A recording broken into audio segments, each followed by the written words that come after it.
Okay, time for some honesty. My feeling would be that we should really continue another week on the Voda of last week, spending time clearing our heads, really being able to focus on learning. Just like we said, Talmud means to learn as much as possible, and I think part of Erech HaPayim, definitely an extension of the idea of Erech HaPayim, of not getting uptight and angry, etc., is making the best use of our learning possibilities. And I thought that was a worthwhile idea, not to just see the idea of Erech HaPayim in a general sense of being a patient person, but the more patient the more Erech HaPayim I have, the more I can be sober things, the more I can learn, and to focus our learning, not just walk into a Shir Chavrusa, but to ready ourselves, not feeling agitated, but feeling happy and engaged, and to hold with that then the idea of the Kabbalah was to hold with that once every 30 days. Again, I'll be Iker Din Avodas Hashem. I think the best thing would be to continue with that. Just the way my week is working and stuff, where my head is at, I don't think that will work for me, and I don't want to be insincere and tell everybody to do something that I don't even have a chance of doing, which is important in Avad.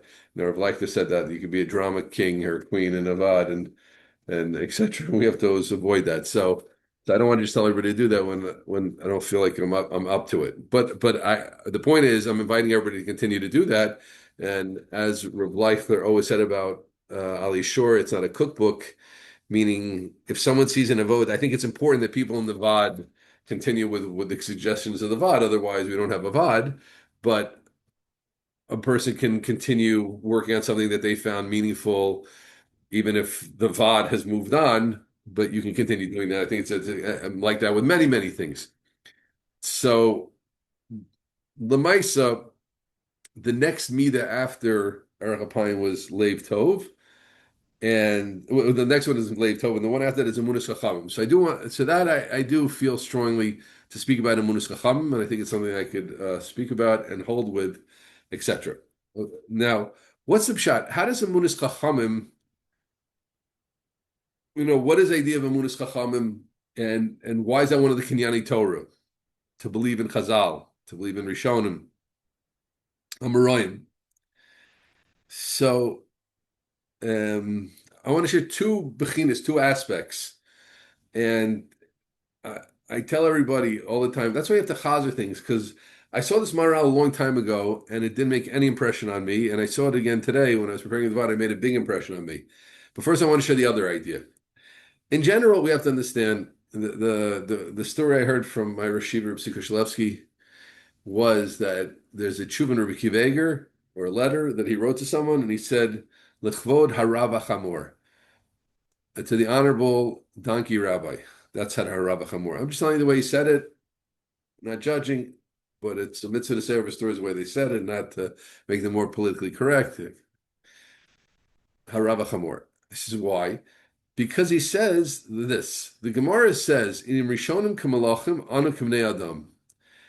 If they're bnei adam, this is Gemara in Shabbos. If the Rishonim, if the earlier generations, they're not.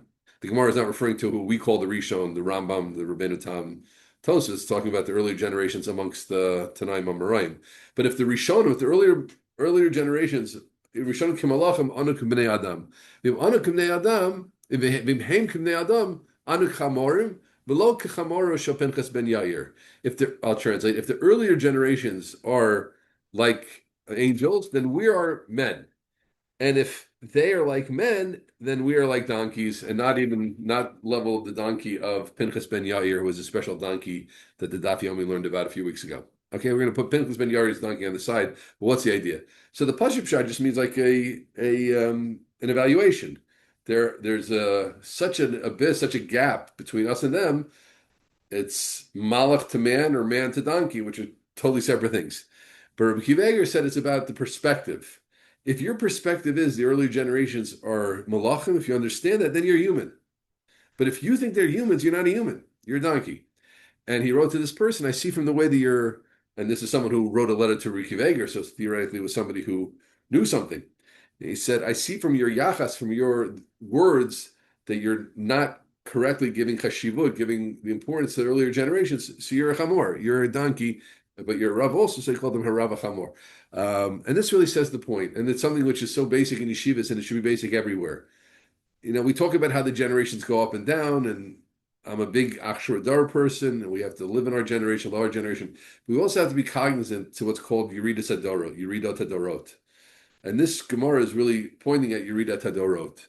That the earlier generations, again, we're not talking about whether there was Haskell in Europe, and but definitely talking about like the Gedolim of earlier generations were on a whole different level, and things go down, and we're in a totally different place than them. And when we think about who Chazal were, who the Rambam was, who the Ravid was, who the Rashi was, who the Gra was, who the Baal Shem Tov was, who Moshe Rabbeinu was, who Yirmiyahu was, you're talking about Roshon Kimalachim Anu Bnei Adam. That's the first basic thing when it talks about Emunas Chacham, that understanding that the Chachamim L'Dorot were on a whole different generation, or a whole different level than us. And when someone doesn't have that understanding, I'm engaging in wisdom, they're engaging in wisdom. I learn a Gemara, they learn the Gemara. I learn a Gemara, the Rabbeinu Tam learned the Gemara. Then you don't, you're totally misunderstanding the playing field. It's like me saying, look, I play basketball, Michael Jordan plays basketball. I mean, what's the real difference, right? I mean, I could shoot, he could shoot.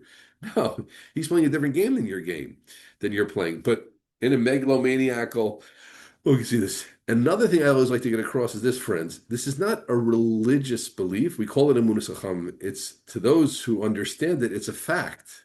It's a fact. When you see Moshe Feinstein's tshuvas and you realize how you learn, you realize you're talking about something totally different. It's not, it's totally different level. It's not because I believe in Moshe Feinstein, because I have, like the Christians believe in Yashka. It's because we see who he is. We know how the Gra lived. We have Eidos from Reb Chaim Volozhin, not just art scroll stories and things.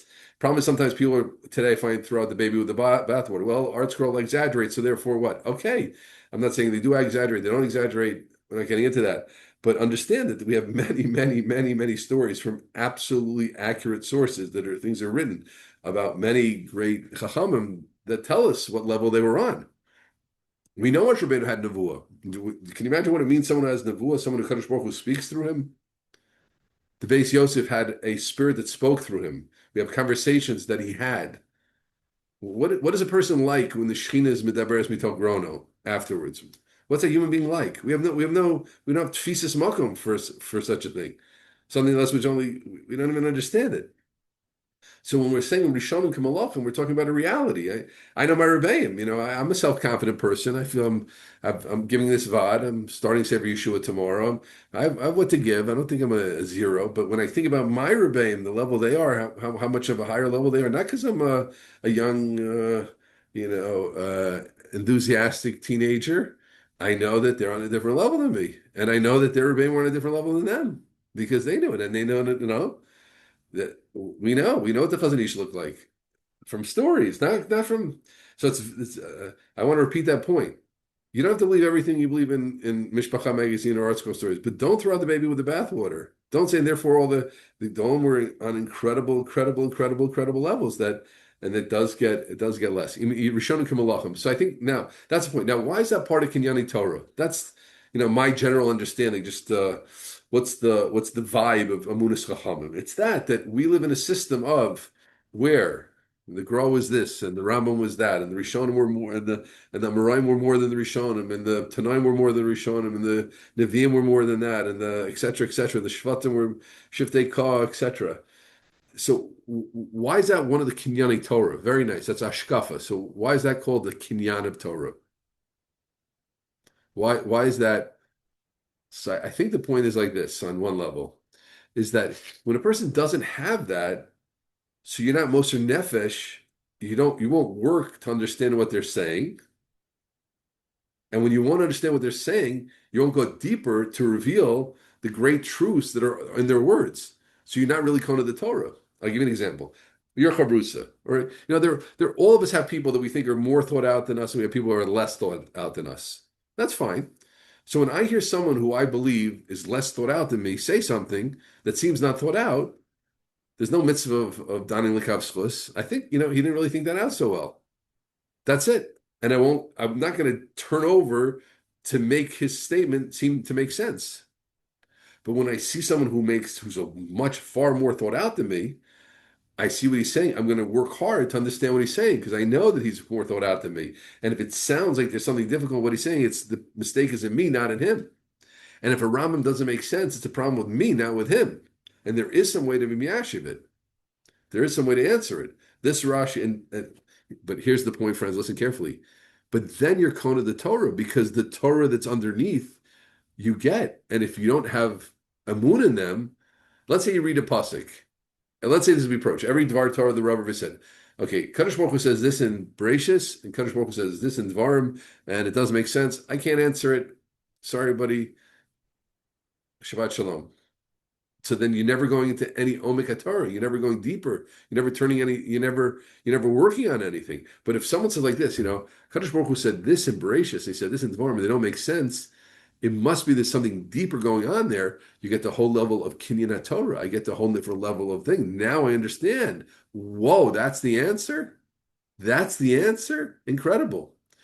Every week, as some of you know, I give a shir in Shem Yishmael. I can't tell you the Spilus have week after week how he takes topics and he asks many basic questions.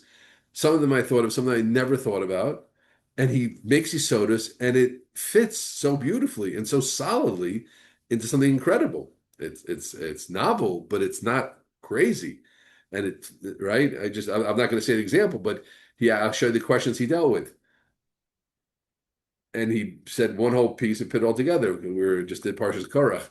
We took the machtos, the shovels, the Torah shovels of the Rosh Sanhedrin, and we made them at Tzipur Mizbeach. Why are you taking wicked people's stuff and putting on the Mizbeach?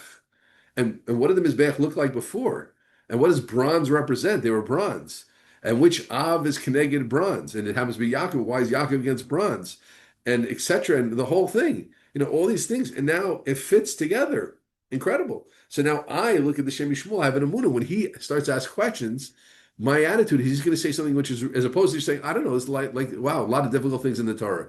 We'll put this on there also. What's bronze about, and why tzipul mizbeach, and why would you take these people's things? But no, my attitude is there's meaning here, and I have to uncover it and moser nefesh, give of myself to understand it. And maybe it'll take me one time to read it. Maybe it'll take me 2 times. Maybe it'll take me 20 times. Maybe it'll take me 10 years to understand it. But I know it's there.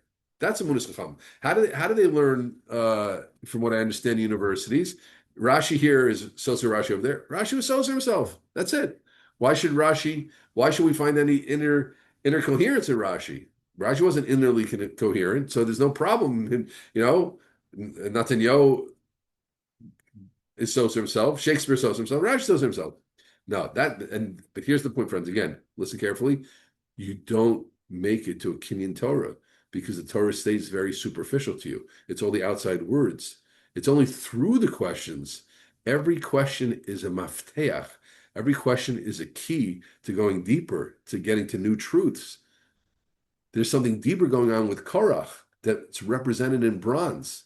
There's something deeper going on that we can use their shovels. But you have to be most nefesh to dig and get it. Okay, so therefore, I think that's why it's a Amunas Chachamim, right? The Rambam said Lo Davar Reiku. If the pasuk says in Dvarim Lo Davar Reiku, the Torah is not empty. If it's reik, it's because of you.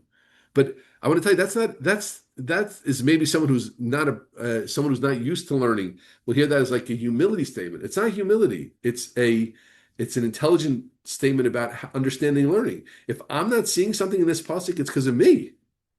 If this round doesn't make sense because of me, and I have to work on it. I want to give you an example of Amunas Chacham that just came to me. I wasn't planning on saying this. Listen to this. Rav Gifter, the Rosh Yeshiva of Telz in Cleveland, once time worked 4 hours, I think it was. I think I read it was either 3 or 4, maybe 5 even. I think it was 5, but let's make it 4. He worked 4 hours. He thought of an answer to Rabbi Kiva Eger's question, and he worked for 4 hours thinking why it wasn't a good answer. Because it was a good answer, for sure Rabbi Kiva Eger would have said it. And the fact he didn't say it must mean there's something wrong with it. And then he spent so much time. Look at the Chacham, look at the mood in that. But now here's the point. He obviously, then afterwards, what would have happened? Without Amunas Chachamim, he would have said, I have an answer to Rabbi Eger's question, and he would have stopped. I have a good answer. But now because he worked and worked and worked, he realized his answer wasn't good. That's the point. That's Amunas Chachamim. So when we have Amunas Chachamim, we're Moshe Nefesh to understand the Vrayim. We understand in Reiku Mikem, the Reikonis, the emptiness is in me, not in them.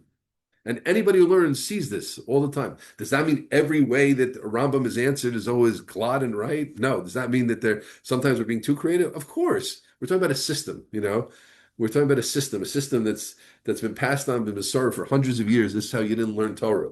And that's really the difference between traditional learning and non-traditional learning. It's very important we remember what traditional learning is. This is not a machlokes Haredi and Rav Soloveitchik, etc. This is, all the Mosrei Torah of the last generation, of Koch, or Soloveitchik, etc. That this is the of course, Brisk and the Mir and Slobodka. This is how they learned. This was the brass tacks of what the whole learning world which we're standing on today, the giant shoulders we're standing. This is how they all believe. Okay, so that's aspect number one. Can I just add, What? Please. you see this in the Rishonim themselves in terms of their yachas to the Gemara and the Torah itself, right? That's right. Right. When a person opens his eyes, you see that. The Achronim are scared to be cholik on Rishonim, and Rishonim had great respect for each other. And the Rambam was considered in a whole different league than many of the other Rishonim, etc. And the Rishonim wouldn't argue on the Amoraim, and the Amoraim generally can't argue on Tanaim. There was exceptions, right? But the rules, we're talking about the rules. We first base himself on the rules, and then you add nuance and subtlety once you get the basic picture straight. Okay, good. So important. So now, next idea, and I love this. This is the one that I could have given that shmooze 10 years ago, okay? But I'm a new shmooze for everybody. Yesh lo dvekus lehem v'roy shikne chachmasum. When you have emuna, you have connection. And when you have connection, then you can acquire their wisdom. Different aspect. Pshat number one is, since I have emunas chacham, I'll work to get to the Torah they're saying. Here is, when I believe in you, I'm connected to you, and the more connected the more close I am to you. It's like I'll give you an example. It's like the difference between someone who just hears a shir by a Rebbe and someone who spends social time with a Rebbe at the Shabbos meal, right? Why is the Shabbos meal a special thing by things? Because now you're connected to the Rebbe, you're connected to his essence, you see more in a different, and now we're connected, and his words go into me in a different way. It's not, one is like this. Oh, I know my rabbi is really smart. If he said something, I'm going to take it seriously. I'm going to try to find the answer in his words, which seem to be difficult, right? The other one is, you know what? I feel so connected that I understand it. I once went with a friend of mine who probably was smarter than me, but he definitely considered himself smarter than me. And we were learning by another person. And he said to one time, David, it's so interesting. Like, you get it better than I do. How come he meant to say I'm smarter than you? Like, so he was a little bit Elisha person, so he spoke like that. I wasn't offended. It was a dear friend. And he said, what's the pshat that you understand it better than I do? And it was true. I did understand it better than he did. Why? So I'll tell you why. It was the connection I had to this person. So I was close to this person and I understood him. We had a connection. So therefore his words went into me more and I caught what he wanted more. Okay. So that's a new shot to me. And when again, it's on my sheet for 25 years, these notes. I'm working with 25-year-old notes here. But yesh lo dvekus lahem v'roy shikne chachmasam. Emuna, when you believe in someone, right, who's fit to believe in, you're connected to him. Think of a leader, right? It's always funny when people believe in leaders because leaders are so much not people to believe, but it's belief equals connection. Dvekus, right? That's I believe in you means I'm connected to you. Right? That's I believe in you. Amun is a big connector. So the more amun you have, the more dvekus you have, the more connection. The more connection you have, the more you're going to acquire their words. Not, however, the two aspects are clear. It's very cool, right? Again, that for me was a new nusach. It's a beautiful nusach, right? The more, and that again, I'll just add that's why it's important to have a personal relationship with a rabbi. Or it doesn't mean you have to necessarily go to a ball game with them, right? The rabbi's not going to go to a ball game, but it means there was always amongst Chachamim there is this milsa b'chusa, this friendliness which goes on between Rabbeim and Talmidim of a certain socialness which often goes on. I think that's part of what the socialness is building.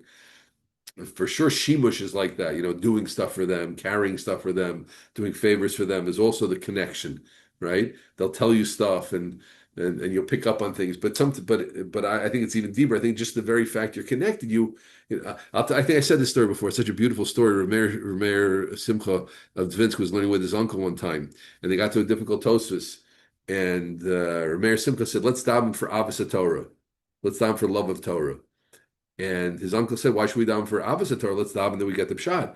So he says, a mother, if a wet nurse is taking or a babysitter is taking care of a child, and the child's crying, so the babysitter decides this and decides that, and pats him this way, pats him that, the kid's still crying, and the mother picks up the kid and right away knows what the kid needs.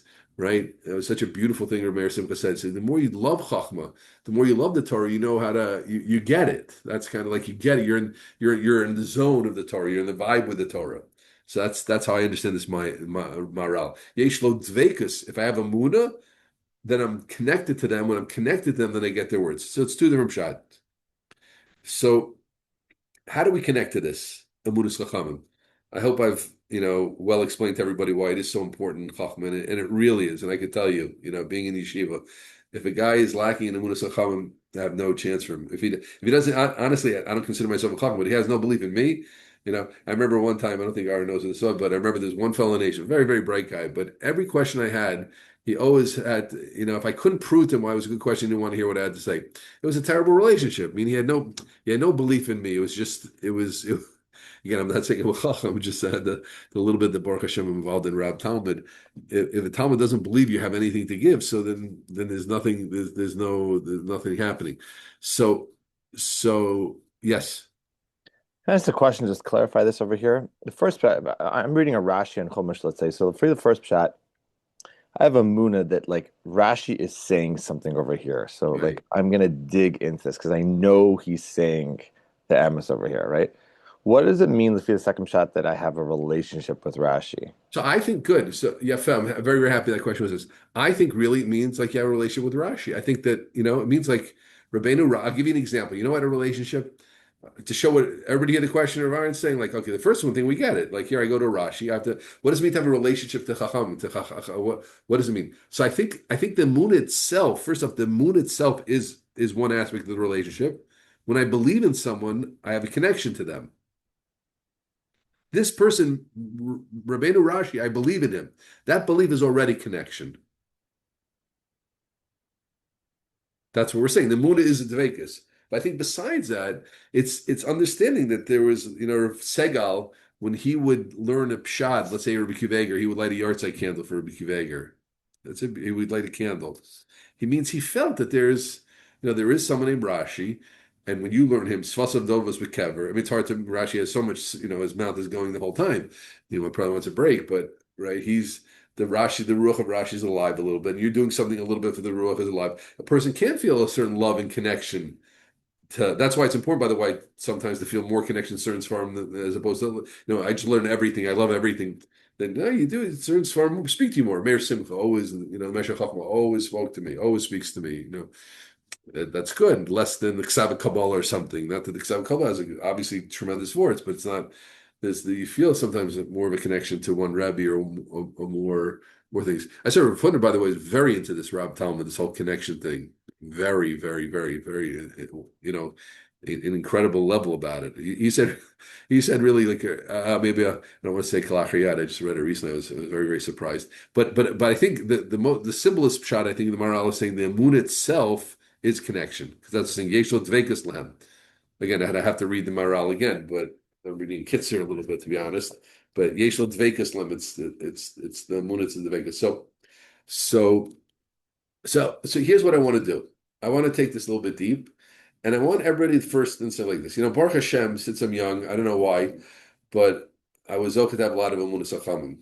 To a certain extent in my Rabbeim, definitely in Chazal. Like I never had those types of questions some people have.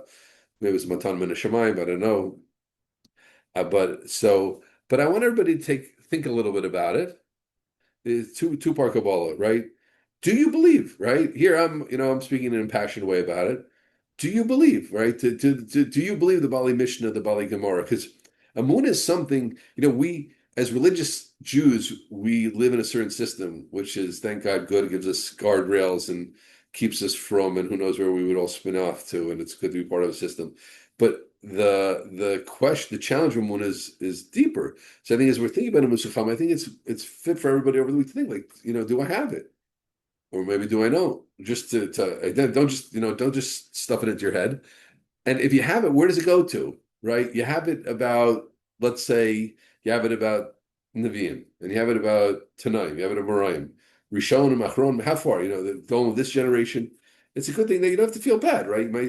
Today, like there are less Kedolim around in a certain ways, and then the people don't have such exposure to them. So I don't want to get into that. It's a sensitive question, but like, where do you feel you're solid in Munas Chachamim until anybody's called right? It shouldn't be anybody's called a rabbi. Obviously, anybody got smich on online shouldn't be that Munas Chachamim, that person. But I think it's a good thing to just spend some time thinking about.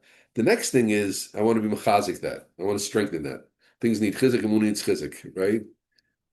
Everybody, this I was thinking, how do we work on our emunah sacham? So step one is just think if you got it. Step two is whatever you got to be mechazik it. And I think a person spends like a minute and a half, 2 minutes a day, 5 times over the week, 6, 7 times over the week, getting the type of quiet time which we always talk about, we misponen, and think to ourselves, I am part, Baruch Hashem, I'm part of a true system, I am part of a true system.